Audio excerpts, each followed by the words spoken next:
Entre el cielo y la tierra, la Alhambra, con los reflejos de oro de sus torres y sus murallas desplegadas, parece suspendida de las cumbres de la sierra como una lámpara que capta y refracta la luz. Por encima de ella parecen oscilar en el torrente de una eterna amenaza las crestas de la Sierra Nevada y los primeros contrafuertes de los montes. Abajo, los cipreses tienden hacia la ciudadela, hacia la montaña, hacia el cielo, sus brazos suplicantes, sus cirios de bronce, en los que el último sol enciende sus verdes llamas. Esta imagen de la Alhambra, vista desde el Albaicín, de la ciudad muerta de los reyes nazaritas, es un símbolo de su destino y de la gracia de sus sueños siempre renacientes. Desde aquel año de 1492, en que Boabdil, su último emir, rindió la ciudad a Fernando e Isabel, la Alhambra, la Roja, como la bella del bosque durmiente, ha dormido su sueño de piedra, en parte desfigurada por soldados triunfadores y por ciegos arquitectos. Pero sus murallas ciegas y sus torres arrogantes, indiferentes, nos harían pensar demasiado desde el exterior en la guerra, la dominación y la muerte. Los verdaderos rasgos de un monumento árabe se encuentran en su interior. Solamente desde el interior pueden ser contemplados, desde dentro de sus muros y de lo profundo del alma.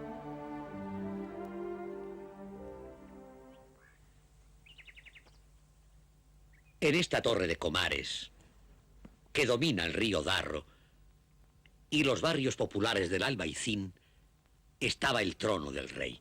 Fue pues aquí donde se desarrolló el último acto del destino de la Granada árabe, cuando el rey Boabdil decidió rendir la ciudad a Fernando e Isabel. Los versículos del Corán, inscritos y cincelados a la altura de la mirada, nos expresan el significado de esta sala. Por ejemplo, la realeza de los cielos y la tierra le pertenecen. Él da la vida y Él da la muerte. Bajo la cúpula se extienden también estos versos. ¿Quién es el Señor de los 7 cielos? El Señor del trono inmenso. ¿Quién reúne en su mano la realeza de todas las cosas? Es Dios. La fina textura de la decoración de los muros, semejante a la de un tapiz de seda con dominantes de sombra, hace vibrar la luz, como si una nube de polvo dorado flotara en la sala. Cerca del suelo, un zócalo de mosaicos trazando diseños geométricos devuelve la materia y su peso a esta construcción aérea.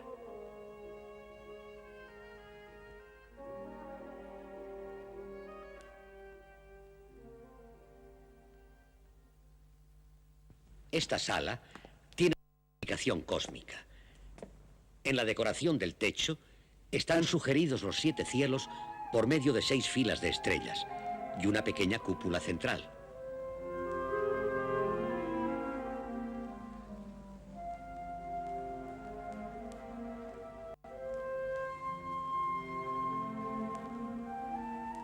Está escrito en el Corán: Dios es quien ha levantado los cielos sin necesidad de pilares que se vean. Al contemplar la ilimitada grandeza del universo, la existencia del hombre resulta tremendamente humilde.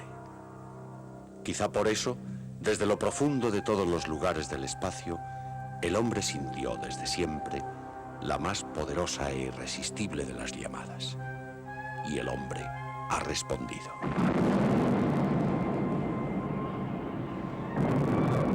La conquista del espacio ya ha conseguido resultados espectaculares.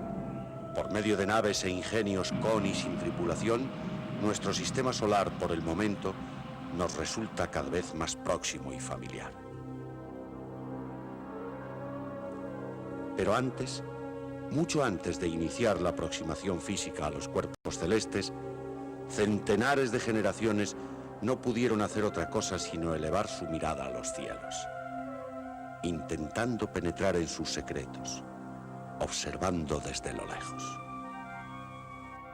La antigua Mesopotamia, sede de los primeros imperios agrícolas, nos ofrece también los primeros testimonios de un gran corpus de teorías y observaciones astronómicas que sin duda venían teniendo lugar desde que el hombre es hombre.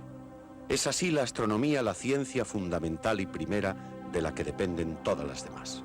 El cielo, imagen en movimiento de la perfección y la exactitud, residencia de los dioses, abre la mente del hombre a la matemática y con ella a la previsión y cálculo de lo porvenir. Observando los astros y sus regulares movimientos, es posible conocer anticipadamente la venida de las estaciones, las épocas de siembra y la cosecha. Por extensión, se deduce que los movimientos de los seres celestes determinan todos los acontecimientos terrestres.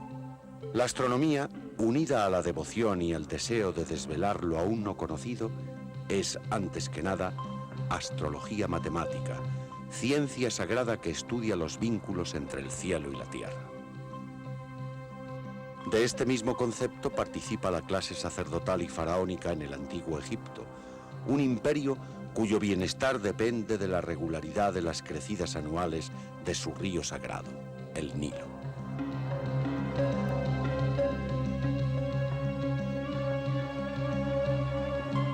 En Egipto, la astronomía da algunos pasos de gran importancia.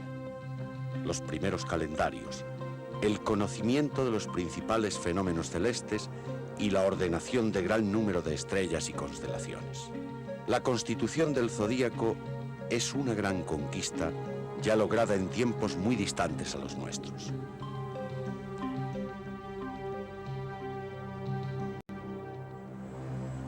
Grecia fue quien dio a la cultura su aportación de lógica, de naturalismo, su constante inquietud razonadora. Entre los griegos aparecen los primeros astrónomos netamente científicos, experimentales. Su gran arma, la geometría.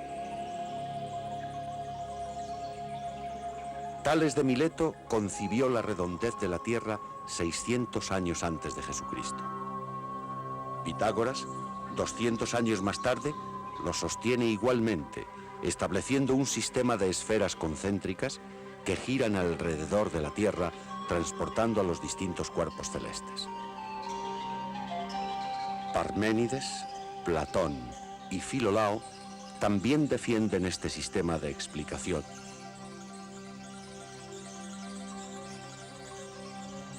Aristarco de Samos calculó los tamaños relativos del Sol, la Tierra y la Luna e intenta medir las distancias que les separan. Eratóstenes determinó con asombrosa exactitud la medida de la circunferencia terrestre. En aquellos momentos, unos 300 años antes de Cristo, se empieza a insinuar la posibilidad de que la Tierra gire alrededor del Sol. Pero esta idea, indemostrable con las posibilidades científicas de entonces, no logró penetrar en los círculos de la ciencia oficial.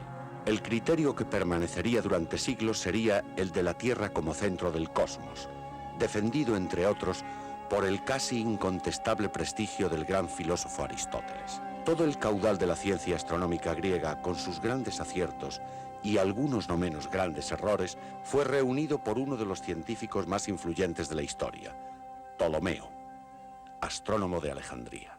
Este resumen de ciencia astronómica llevaba el título de Magiste Syntaxis, la gran síntesis, pero al correr de los siglos sería rebautizado por una nueva cultura con un nombre que se haría mucho más célebre, el Almagesto.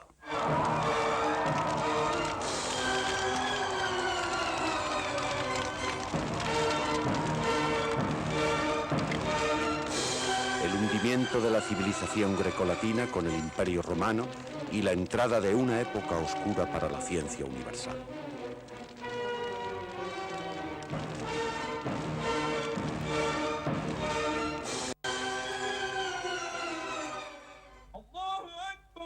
El mundo árabe reavivará la llama del saber casi extinta durante siglos. Durante la época semibárbara que atravesó Europa, la vida intelectual floreció en los países del Islam. Las actividades astronómicas interesaban tanto a matemáticos como a viajeros, a los hombres de religión como al pueblo sencillo. Los observatorios, públicos y privados, aparecen por todas partes.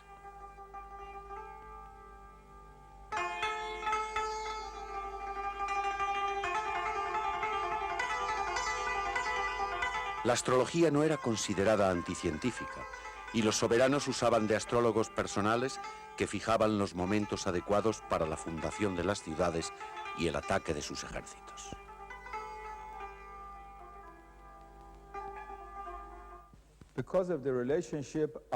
Por su relación con la religión y el derecho islámicos, especialmente con los rezos cotidianos y las referencias del Corán en muchos de sus versículos al sol, la luna y las estrellas, desde el principio los musulmanes se preocuparon de la astronomía. Se hicieron investigaciones que superaron a las de los griegos clásicos. Basadas en las observaciones babilónicas, se compusieron las llamadas tablas astronómicas en las que se relacionaban todas las posiciones y movimientos de los cuerpos celestes.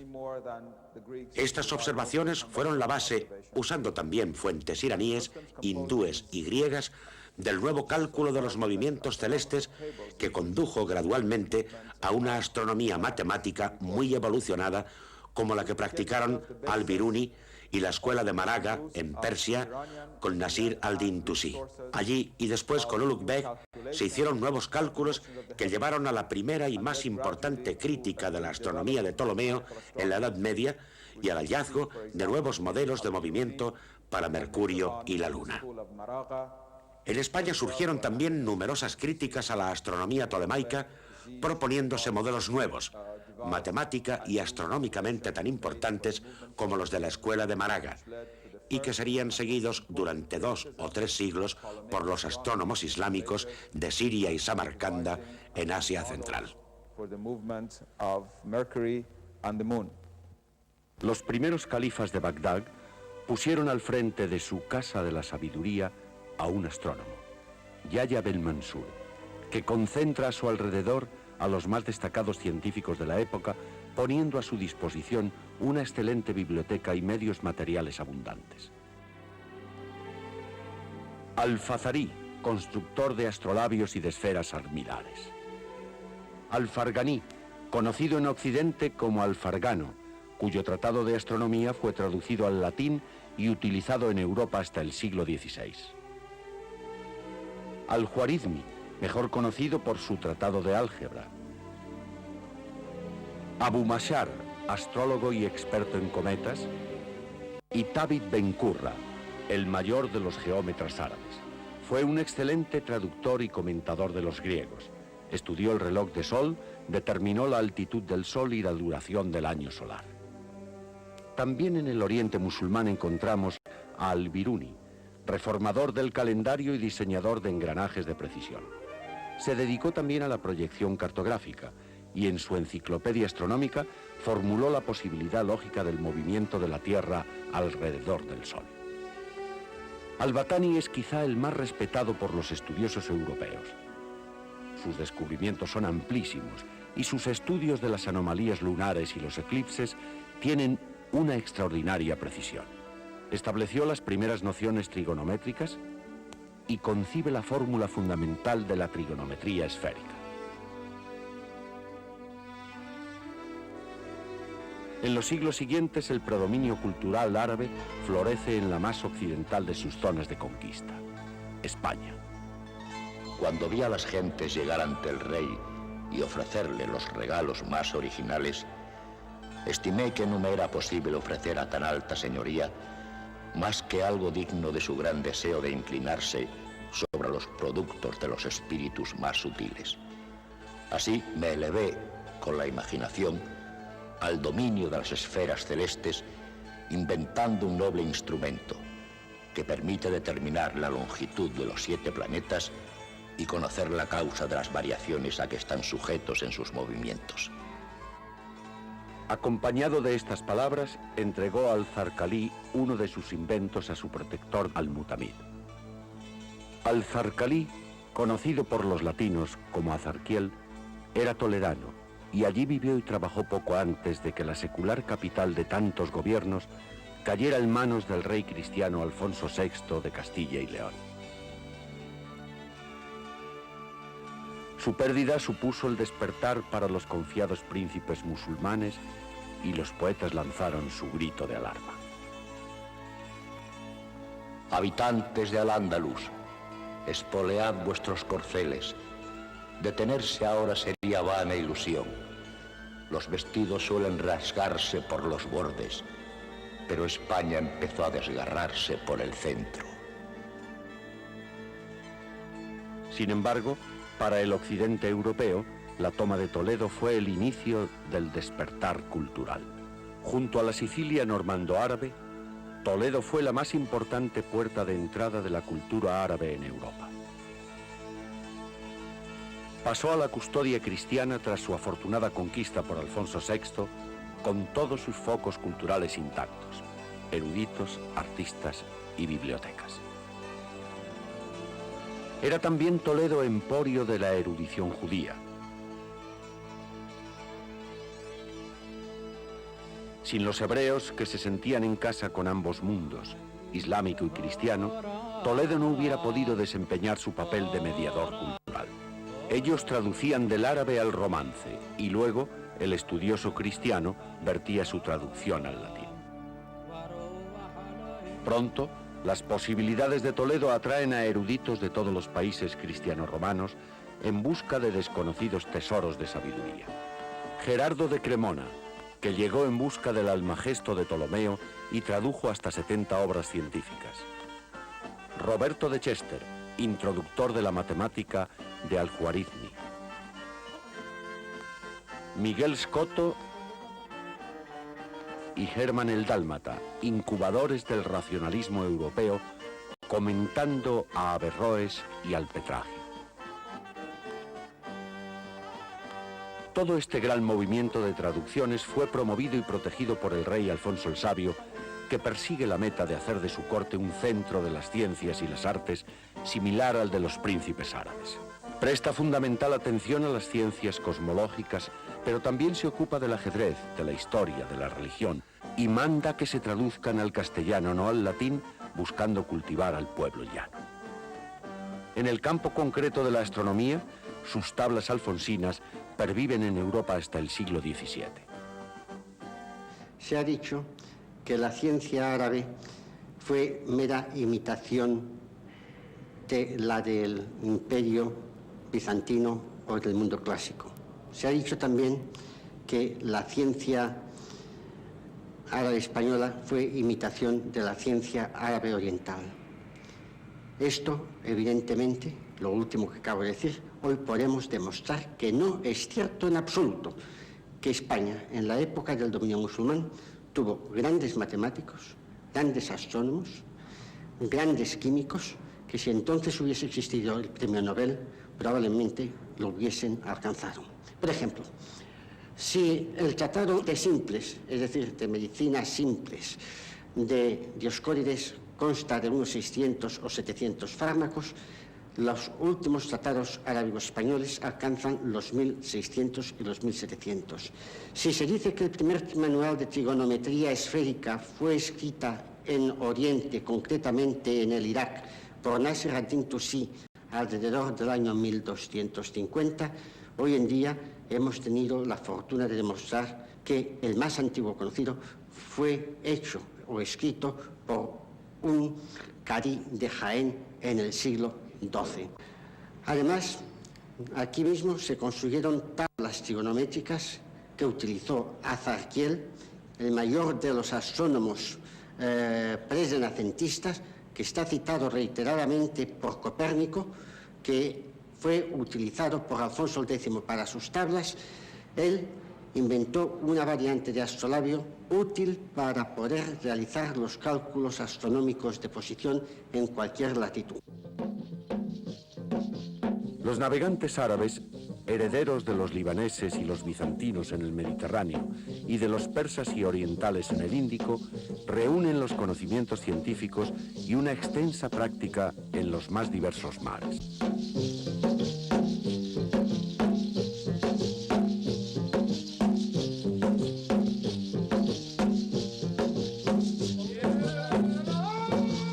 El gran geógrafo árabe Al-Idrisi, nacido en Ceuta el año 1001, escribe el libro de Roger para el rey Roger II de Sicilia. Sus mapas constituyen la descripción del mundo conocido más perfecta de la Edad Media. Este conocimiento árabe de la cartografía y de la astronomía náutica fue de capital importancia para la posterior navegación de sicilianos, genoveses, catalanes y portugueses.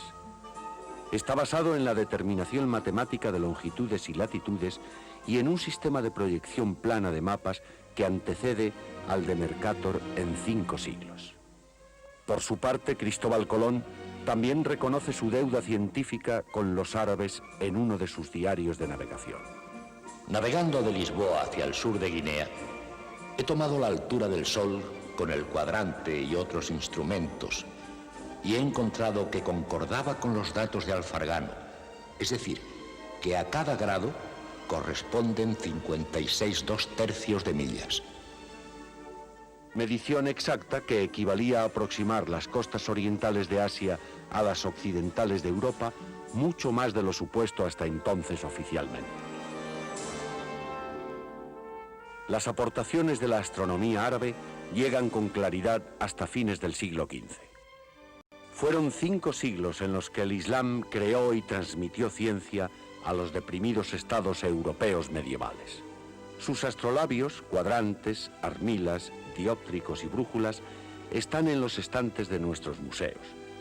Pero lo que es aún más importante es que los principales astrónomos y matemáticos que inauguran la nueva época de las ciencias, Copérnico, Tycho Brahe, Kepler, Galileo y Newton, bebieron en las fuentes de Alfarganí, Al-Zarqalí y Al-Batani. Desde el siglo XV hasta hoy, la astronomía ha avanzado extraordinariamente. Conceptos, leyes, nuevas técnicas de búsqueda y análisis nos están ofreciendo una exactísima e inabarcable visión de nuestro universo. Pero también, como siempre, lo desconocido mantiene sus límites en lo infinito y queda casi todo por hacer. Porque, aun dotado de los más potentes instrumentos de observación y apoyándose en el inmenso legado de sus predecesores históricos, la conclusión del hombre que mira y busca en el cielo siempre ha sido y será la misma. La confirmación de la grandeza del Creador y la del hombre, gigante en su inmensa fragilidad de náufrago del universo. Bajo estos arcos estremecidos, pasó por última vez hacia el patio de los Arrayanes el pequeño rey Boabdil cuando partió hacia el exilio.